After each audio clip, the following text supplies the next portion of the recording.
Morning, guys. Mark Farash with Protect Dog Training. I'm doing my get up early in the morning, about 7:15, 7:20 right now. We got Buddy out, and we are doing our potty break.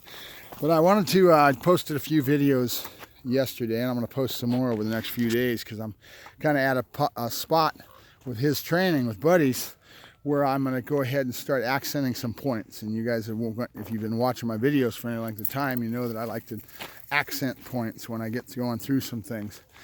And right now, those accent points are basically a matter of the puzzle that I have and all the little pieces of this puzzle to create behaviors and to establish the way the dog works and what you're doing to convey thoughts to the dog. I guess my biggest accent point that I would try to give is how these things add up to the finished product that I end up creating and end up producing. Okay, how the dog works, okay, where his head is at in the work, all right, is all established from these little small pieces of a puzzle conveying thoughts to the animal that end up creating the finished product, okay? And so I want you to kind of pay attention to the videos over the next few weeks that I start posting. They're going to be on my phone, they're going to be jumbled, they're going to be a little bit messed up compared to some of the finer art that you see with the filmmakers. One guy comes to mind that does the documentary videos, and that gentleman does a great job of telling a story, doing interviews, and he's really good at editing his videos. So I wish I had that skill. That's not my expertise, obviously. I can only say that if I have anybody out there that wants to come video me and do some things, you're more than welcome to give me a yell, and I'd be more than happy to do some of these and maybe get a little bit of finer art in the art of filmmaking, okay? But that's not me. So that being the case, you're just going to have to deal with my rudimentary lack of skills, but hopefully the knowledge is taken in and you learn from it and you get something out of it in that regards. And that's my biggest goal anyway, because my expertise is as a professional dog trainer. I started when I was about 12, and I've been doing this my whole life, and I eat, breathe, and sleep dogs. I don't just do this a little bit at a time, a little bit. I've done it a lot my whole life, so hopefully I have some things to give you in that regard. So right now, what you saw me doing yesterday with one of my videos was talking about toys and introducing toys. Keep in mind that we've been playing with toys with Buddy since he's been a baby, but we haven't really gone to the extent that we start to do now, where we accent some of these points.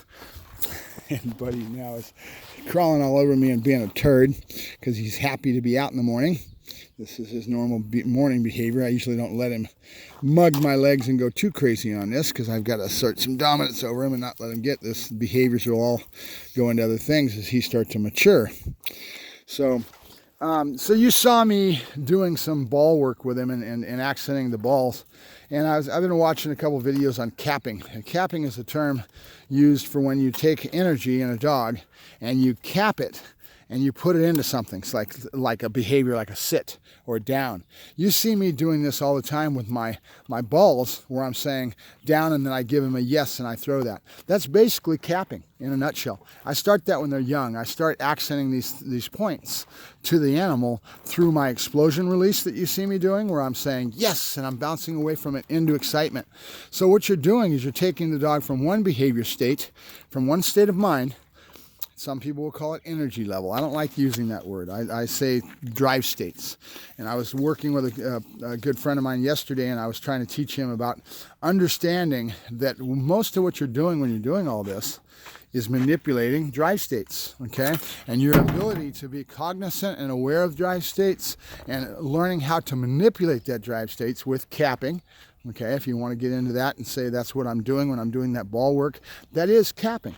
And so we are using that to manipulate our drive states, okay? So when you cap a dog, you're telling him to go from an excited state into a sedate state. You put him into a sit or a down or whatever it may be, and that's what you're doing. So again, when I talk about manipulating drive states, that's what I'm talking about, okay?